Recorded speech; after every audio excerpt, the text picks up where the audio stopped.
everyone, it's Mrs. Kushner, and today we're going to go ahead and work with our photos. So you should have a background photo of a place. I used the shoot courtyard, and a picture of an animal where you can see their full body. So if you look here, the paws get cut off a little bit.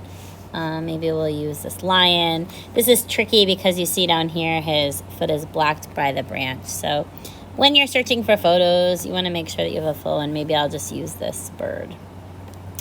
All right, so let's go ahead and start. We're gonna go ahead to Photoshop and open Photoshop, and you're gonna say login with Google.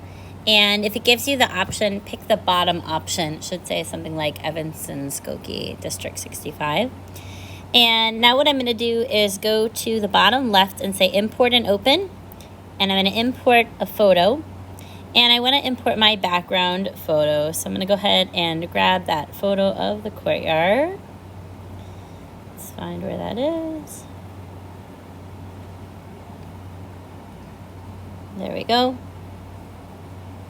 And now you notice on the right, I have layer 0. That's my courtyard layer. And right now my layers are showing. So the second button down, like on the top right, that's how you can see the full layers. And we want the second one is the one that you want to see. Because you'll notice as we add more photos, you'll be able to see your image and your masks and any other adjustments that we make. We're going to go to the bottom left. There's an image down here. And this is how you add pictures into Photoshop. So we'll click Photos. And now we'll go ahead and pick my animal. So let's say I am actually going to pick this lion, I think. And I want him larger than life. So now I'm going to use the scale and rotate. I'm going to pull the bottom left corner to make it bigger. So he's larger than life. And I'm going to click Done on the top right.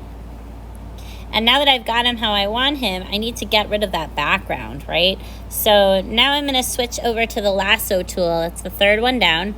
I'm going to hold it down, and you'll see I have like a big list. I'm going to go ahead and click the bottom, Select Subject is the action that I want. And what it's going to do, we call these dancing ants. You see it kind of selects my animal. And now that I've got him selected, I'm going to press on the very bottom, Mask. And the mask is going to mask off the background. It's like going to be a block.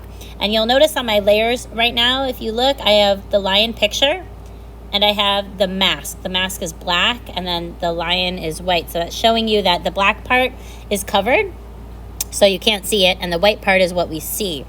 So going with this idea, if I want to clean this up, or let's say this didn't do a good job, it didn't get rid of all the background, or it got rid of too much, what you can do, as long as I'm clicked, make sure you see here I'm clicked on the lion, now I'm clicked on the mask. You want that blue outline to be around that black and white mask.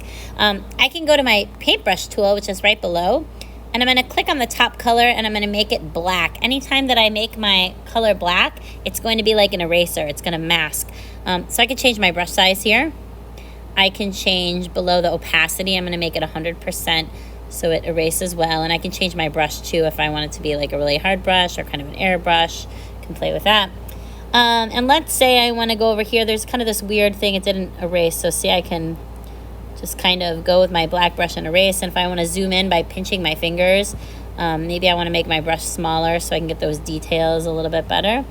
And you're just going to kind of go up to those areas and do the best you can to kind of delete away that unwanted background.